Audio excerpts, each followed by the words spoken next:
Hello everyone, welcome you all to my YouTube channel the learning headquarter. मेरा नाम है योगेंद्र और इस चैनल पर मैं आपको सिखाऊंगा MS Excel, database, macros and many more things. So stay tune. फिलहाल हम आज की वीडियो में देखने वाले हैं एक्सेल का इंट्रोडक्शन। आप सभी को पता होगा कि MS एक्सेल MS ऑफिस का एक कंपोनेंट है और ये यूज़ होता है रिपोर्टिंग के लिए, डेटा माइनिंग के लिए, विजुअलाइजेशन के लिए। So basically, Microsoft Excel is the most powerful application of Microsoft Office, which is known as MS Office as well. तो यहाँ पे हम देखेंगे कि हम Excel से हम कर क्या क्या सकते हैं। तो यहाँ पे हम Excel से डेटा माइन कर सकते हैं, डेटा माइनिंग। तो यहाँ पे मैं आप लोगों को साथ साथ बताते चलता हूँ कि डेटा माइनिंग होता क्या है। Collect information from different data source। तो जब हम डिफरेंट डेटाबेस से हम इंफॉर्मेशन गैदर करते हैं, कलेक्ट करते हैं, तो उसको हम कहते हैं डेटा माइनिंग। उसके बाद हम करते हैं डेटा ऑटोमेशन। डेटा ऑटोमेशन की डेफिनेशन क्या होगी? Use to minimise man power and cost of company. तो डेटा ऑटोमेशन से हम क्या करते हैं, मैन पावर को हम कम करते हैं और इससे क्या होता है, कंपनी की कॉस्ट भी रिड्यूस होती है। फिर हम करते हैं इसका यूज डेटा कैलकुलेशन में। तो सिंपल है, कैलकुलेशन से आप समझ रहे होंगे, यूज फॉर कैलकुलेशन। फिर हम इसका यूज करते हैं डेटा एनालिसिस में, जिसको हम डिफाइन करेंगे ऑब्जर्वेशन ऑन मैस्टर डेटा, और you can say to analyse trends. का यूज होता है डेटा विजुअलाइजेशन में, यूज फॉर रिपोर्ट प्रेजेंटेशन। तो कभी भी हमें जब मैनेजमेंट को रिपोर्ट प्रेजेंट करनी होती है तो उसको कहते हैं आप डेटा विजुअलाइजेशन, क्योंकि आप रॉ डेटा को कभी भी मैनेजमेंट के सामने नहीं रख सकते, तो आपको उसको बड़ा सुंदर सा बनाना होता है। तो इसके बाद के स्टेप होते हैं कि MS एक्सेल को हम किस तरीके से और डिफाइन कर सकते हैं। MS एक्सेल किस तरीके से बनता है? तो MS एक्सेल बनता है वर्कबुक से। अब आप वर्कबुक से क्या समझते हैं? कलेक्शन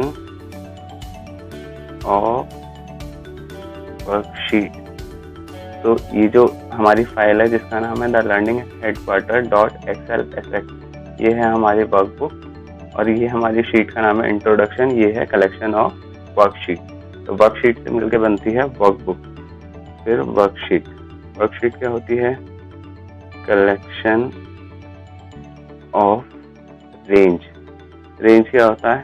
जो भी हमारा इस तरीके से हम इनको सेलेक्ट करते हैं, ये सारी रेंज है, ये हमारी रेंज है, ये हमारी रेंज है। देन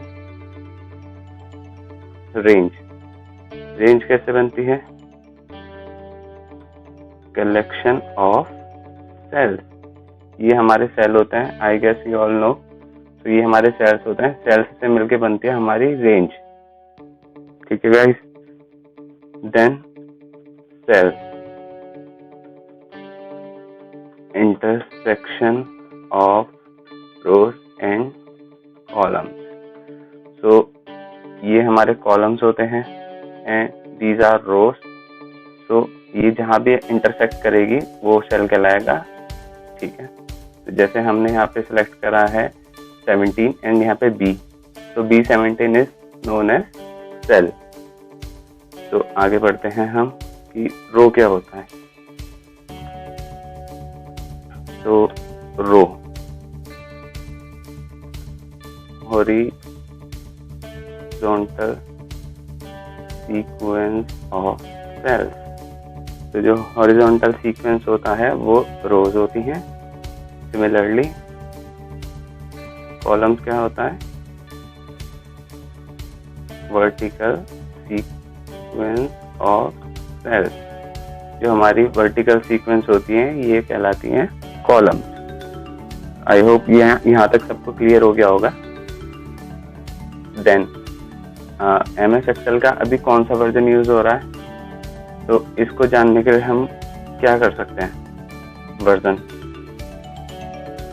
का मार्क लगाएंगे INFO tab, then we have to go to release and hit tab, then bracket close and hit enter. तो अभी हम 16th वर्जन यूज कर रहे हैं माइक्रोसॉफ्ट एक्सेल का। तो आप यहीं से अंदाजा लगा सकते हैं कि कितनी तेजी से अपने आप को खुद अपग्रेड कर रहा है। ठीक है गाइस, तो इसके बाद हम यहाँ पे चलते हैं कि अभी हमारे पास एक्सटेंशन कौन कौन से होते हैं। आई होप सभी जानते होंगे एक्सटेंशन क्या होता है। अगर जो नहीं जानते तो मैं बता देता हूँ। जैसे आप यहाँ हेडर पे देख रहे होंगे .xlsx, ये होता है एक्सटेंशन। ये फाइल का एक्सटेंशन क्या है। तो यहाँ पे अभी हम सब तो नहीं ले सकते हैं, तो मैं यहाँ पास्ट के कुछ सालों का ले लेता हूँ कि कब कब कौन कौन सा वर्जन आया है। तो हमारे पास 2003 था, देन हमारे पास 7 था, देन 2010 था, 2013 था, 2016 था, and now we are using 2019। तो यहाँ से आपने एक चीज़ को तो आइडिया लगा लिया होगा कि हम हर 3 साल के गैप में एक नया वर्जन देख रहे हैं MS ऑफिस का।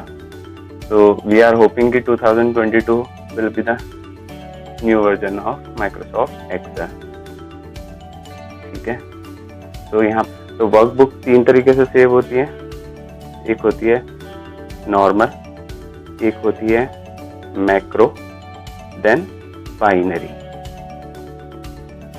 तो जब हमारी नॉर्मल वर्कबुक होती है, तो अभी ये मेरी नॉर्मल वर्कबुक है। ठीक है गाइस, तो 2003 में जो हमारा एक्सटेंशन होता था वो होता था .xls। ठीक है, और मैक्रो के लिए भी सेम होता था एंड बाइनरी के लिए भी सेम होता था 2003 वर्जन में। देन 2007 वर्जन में थोड़े से चेंजेस आए।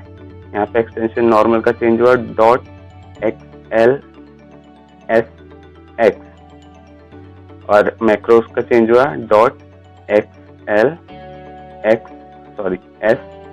.sm, एंड बाइनरी का हुआ .xlsb।